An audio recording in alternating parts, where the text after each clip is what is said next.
One are the days. Hello everyone, उम्मीद करता हूँ आप सभी लोग स्वस्थ हैं। तो फाइनली कल आपका एग्जामिनेशन है टीयर 2 का। एग्ज़ाम सेंटर्स जहाँ पे भी हैं आप उन लोकेशंस पे लगभग पहुँच गए होंगे। जो नहीं पहुँचे तो हो सकता है कुछ रास्ते में हो। ठीक है, कल टाइमली आप पहुँच जाओगे।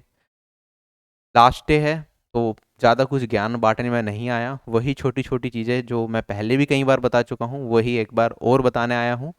जैसे कि हम लास्ट मोमेंट पे सारी चीज़ें रिवाइज करते हैं ना, कि पूरे साल भर में क्या पढ़ा उसे एक बार रिवाइज कर लो, वरना यूज नहीं कर पाएंगे।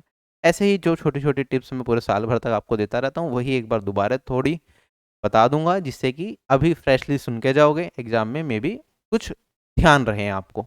राइट। बहुत छोटी छोटी सी चीज़ें होंगी बट इट कैन हेल्प। ठीक है, सुनना चाहो सुनो, नहीं सुनना चाहो तो रिलैक्स करो। आखिरी दिन है। ठीक है, अभी ज़्यादा लोड नहीं लेना। ठीक है, अब पढ़ाई वढ़ाई छोड़ दो, जितना पढ़ना था आप पढ़ चुके। ठीक है, अभी अगर बैठ के आप सोच रहे हो कि मैं 1000 वोकेबलरी रिवाइज कर लेता हूँ, कल एग्जाम में जाने से पहले 1 वर्ड सब्स्टिट्यूशन रिवाइज कर लेता हूँ, कोई ज़्यादा बेनिफिट अब मिलना नहीं है। ठीक है, अब जो पढ़ रखा था हो सकता है आप जो भी रिवाइज करके जाओ उनमें से ना आए कुछ। ठीक है, तो चिल रहने का अपना, क्योंकि अगर आपने मेहनत करी है तो बहुत पढ़ चुके हो आप ऑलरेडी। जो साल भर में आपने इतनी मेहनत करी है, ठीक है, एक दिन में कुछ क्या ही बदलेगा उसका। ठीक है, अब जो आपका एग्जामिनेशन है, ठीक है, यू नो कि आपका 9 से 11 मैथ्स का एग्जाम है और 2 से 4 इंग्लिश का एग्जामिनेशन है। तो बीच में जो टाइम होगा आप बाहर जा सकते हो। ठीक है, तो जनरली होगा क्या, 11 बजे आपका एग्जाम खत्म होगा मैथ्स का, उसके बाद आपको 2 घंटे के लिए बाहर जाने देंगे वो। फिर 1 बजे तक अपनी हर हालत में आप एंट्री कर लेना, क्योंकि फिर दोबारा बायोमेट्रिक वगैरह सारी चीज़ें होंगी। ठीक, अच्छे से खा पी सकते हैं वहाँ पे, जो करना है करो। ये जो गेम है 2 घंटे लगातार सुबह बैठना, 2 घंटे लगातार शाम को बैठना, थोड़ा स्ट्रेनियस है। और जैसे दिल्ली वालों को इंदौर वगैरह भेजा है, भोपाल भेजा है, तो इतनी दूर दूर सेंटर्स पड़े हैं, तो उनके लिए थोड़ा अलग माहौल होगा वहाँ पे। But you will do it. ठीक है, अपने ऊपर भरोसा रखना है। मोरल डाउन नहीं होना। ज़्यादा एक्साइटमेंट में पेपर दोगे तब भी प्रॉब्लम है। ठीक है, ज़्यादा डिमोरलाइज होकर पेपर दोगे तब भी प्रॉब्लम है। ठीक है, शांत मन से अगर पेपर दोगे तो अच्छा करोगे। तो ये तो आपके एग्जाम के टाइमिंग्स हैं। There is nothing much to say about it. Timely पहुंच जाना। ठीक है, 7:30 बजे से शायद एंट्री स्टार्ट होगी, तो 7:30 बजे तक पहुंच ही जाना जहाँ पे भी आपका सेंटर है। ये मत सोचना कि 8:30 बजे लास्ट टाइम होता है एंट्री करने का, 8:30 बजे पहुंचूंगा, क्योंकि कई बार लोग ज़्यादा होते हैं बायोमेट्रिक करने में, सबको बिठाने में। अगर सारे लोग ही 8:30 बजे एंट्री करेंगे तो सबका बायोमेट्रिक नहीं हो पाएगा, फिर दिक्कत होती है सेंटर्स पे। तो जस्ट ट्राई टू बी कि अगर 8 बजे तक पहुंच रहे हो, 8 बजे तक हर हालत में एंट्री ले लेनी है सेंटर के अंदर। ठीक है, एंट्री करने से पहले, जैसे कि हो सकता है आप घर से दूर जा रहे हो, सुबह 5 बजे निकले हों, 6 बजे निकले हों घर से एग्जाम सेंटर पे पहुंचने के लिए, तो कुछ फ्रूट्स वगैरह कैरी कर सकते हो। घुसने से पहले जस्ट थोड़ा बहुत खा लोगे, तो इस दौरान भूख नहीं लगेगी, क्योंकि 8 बजे आपने एंट्री करी, 11 बजे है, 3 घंटे हैं आपके पास। और हो सकता है 6 बजे निकले हो तो 6 से 11 एक लंबा टाइम पीरियड हो गया। कुछ खा लोगे, कुछ एनर्जी ड्रिंक लेना चाहो तो वो ले सकते हो, अदरवाइज फ्रूट जूस ले सकते हो, या फिर नॉर्मल फ्रूट एक एप्पल भी खा लोगे तो डेट्स इनफ।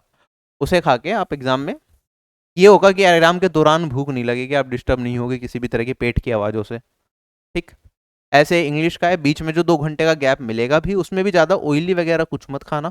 ठीक है, कि बाहर गए हैं तो बाहर से कुछ भी ज़्यादा ऑयली पेटीज वगैरह ये सब चीज़ें खाने लग गए।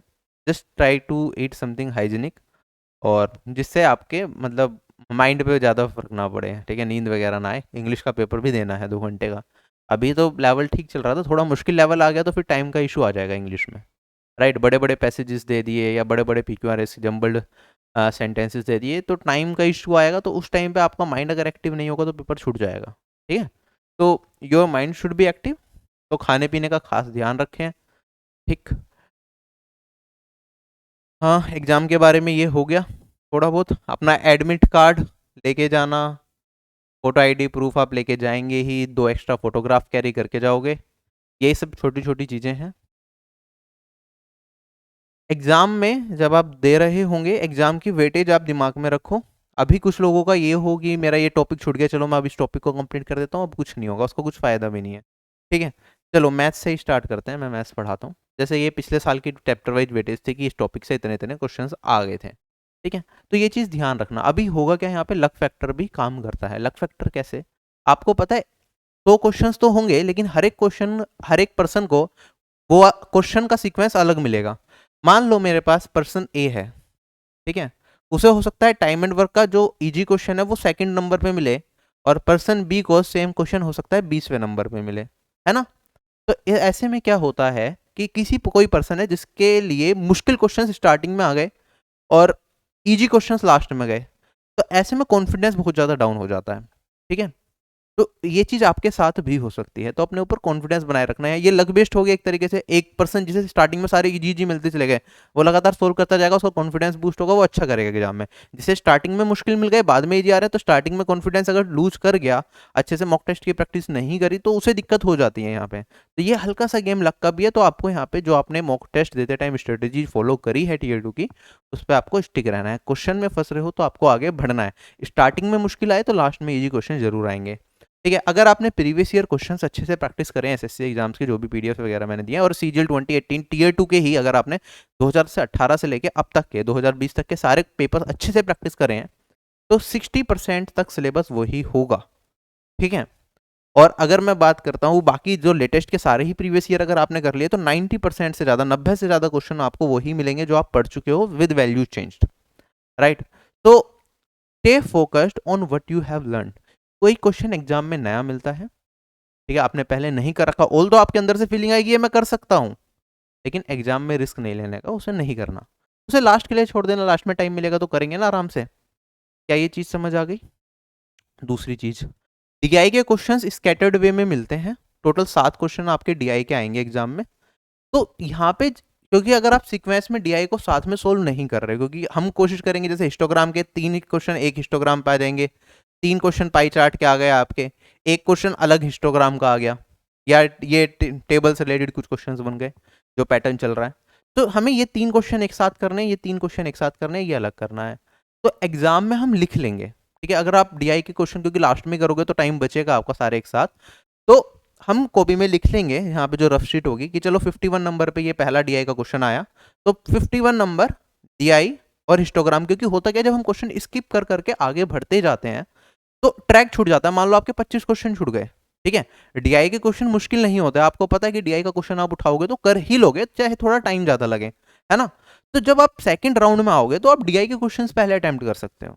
ठीक है, और उसमें अगर आप 20 के 20 क्वेश्चंस में ढूंढने लग गए कि डीआई का क्वेश्चन क्या है, पहले मुझे वो अटेम्प्ट करना है, तो अपने आप में उसमें कितना सारा टाइम वेस्ट हो जाएगा। आपको भी पता है, पहले क्लिक करते हो फिर लोड होता है पेज धीरे धीरे, उसके बाद नेक्स्ट क्लिक करते हो फिर लोड होता है, तो इसमें भी बहुत ज्यादा टाइम जाता है। ठीक है, तो आप रफ शीट पे साथ के साथ लिखते रहना, ये वाला नंबर इस तरह के डीआई का है, ये वाला नंबर इस तरह के डीआई का, ये वाला नंबर इस तरह के डीआई का। जब आप सेकंड राउंड में आओगे तो वो सारे के सारे क्वेश्चन एक तरह के डीआई के एक साथ लिख पाओगे। ठीक है, तो ये एक अच्छी स्ट्रेटेजी आप फॉलो कर सकते हो। अगर रफ शीट को सही से इस्तेमाल करोगे तो जैसे कोई क्वेश्चन सोल्व कर रहे हो, आधा अधूरा आपका अटक गया और फंस रहे हो, तो उसका क्वेश्चन का नंबर भी आप डाल सकते हो। जैसे 53 नंबर का क्वेश्चन है, आपने कुछ कैलकुलेशन करी, यहाँ पे नॉर्मली हम सोल्व करते हैं आंसर निकल जाता है, हम आगे बढ़ जाते हैं, कुछ क्वेश्चन मेंटली हो जाते हैं।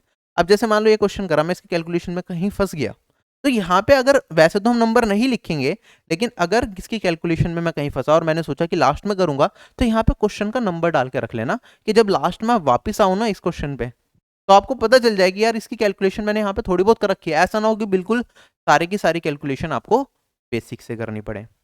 ठीक, ये चैप्टर वाइज वेटेज अपने दिमाग में जरूर रखेंगे। मान लो आपका कंपाउंड टेस्ट टॉपिक वीक है और स्टार्टिंग के 2 क्वेश्चन कंपाउंड टेस्ट के मिल गए और आपका कॉन्फिडेंस लूज हो गया, तो याद रखना कि 2 ही आने हैं, उसके बाद आगे नहीं आएंगे वो।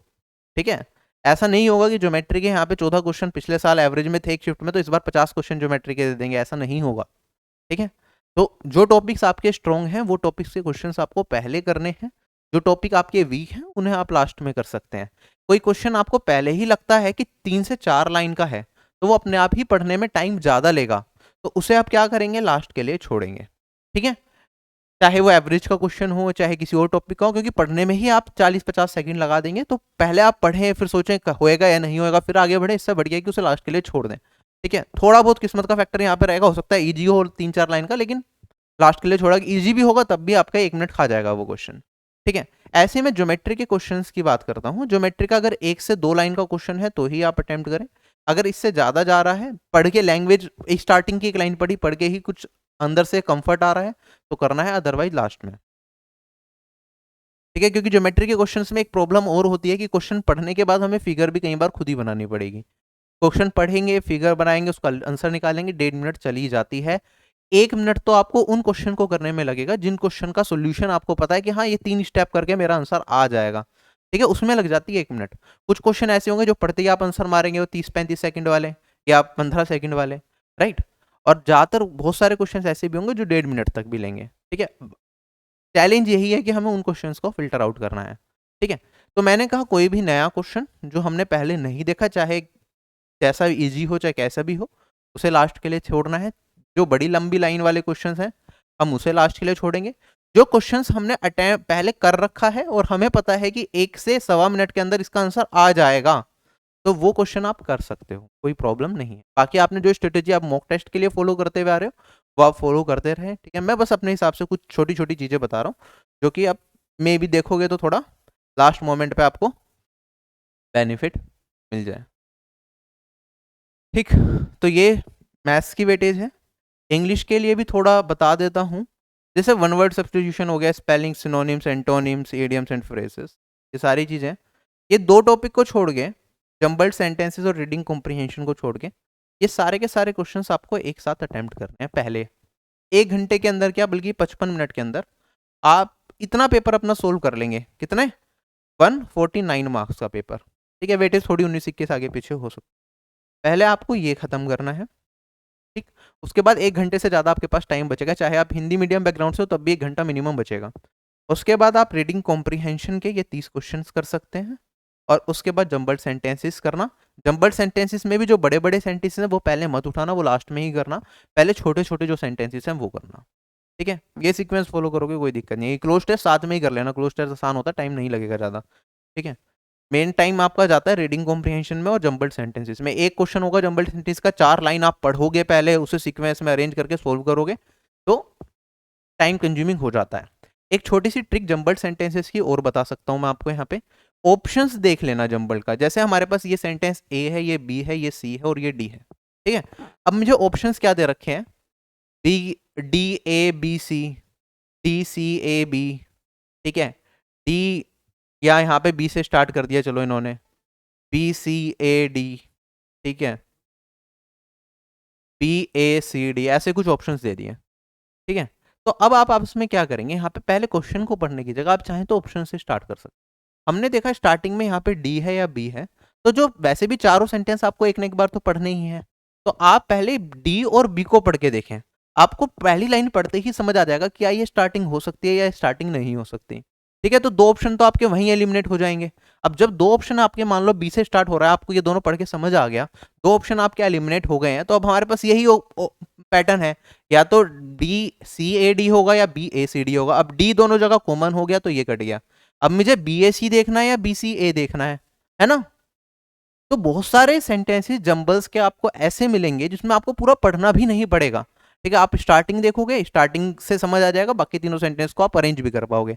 अब स्टार्टिंग का सेंटेंस अगर आपको फर्स्ट लाइन समझ आ गई कि हाँ ये जो पूरा सीक्वेंस है ये यहाँ से फर्स्ट इस लाइन से स्टार्ट हो रहा है, तो आपकी सेंस भी बनने लगेगी उसकी।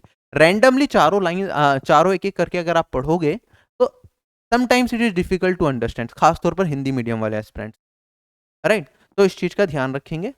बाकी जो तरीका मॉक में आप देते रहे हो वो चेंज मत करना, बस मैं अपने हिसाब से कुछ टिप्स दे रहा हूँ एट द लास्ट मोमेंट, जिससे कि आप एग्जाम में गड़बड़ ना करो, ठीक। अब जैसे मैथ्स के लिए काफी लोगों का होता है टारगेट कि मुझे यार पूरे 200 में से 200 करने हैं। बहुत ज्यादा नंबर आपने सोचे होंगे कि मैं 180 ले आऊंगा, 190 ले आऊंगा, 170 ले आऊंगा एग्जाम के अंदर, ठीक है। एग्जाम में भरोसा थोड़ा सा टूटेगा। पीवाई क्यों, प्रीवियस ईयर के पेपर अगर आप दे रहे हैं मैथ्स के, सुन लेना ध्यान से।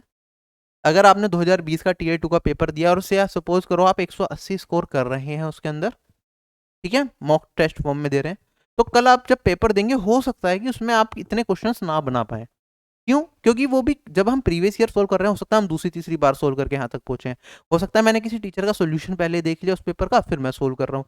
टीचर के सोल्यूशन में आपको आधा आंसर तो पहले ही पता चल गया, आपको स्टेप्स पता चल गए, क्वेश्चन देख के सब कुछ याद है, तभी तो आप 180 पहुंच रहे हो सकता है अगर रैंडमली उस दिन आप ये पेपर दे रहे होते तो आपके 160 ही नंबर आते हैं।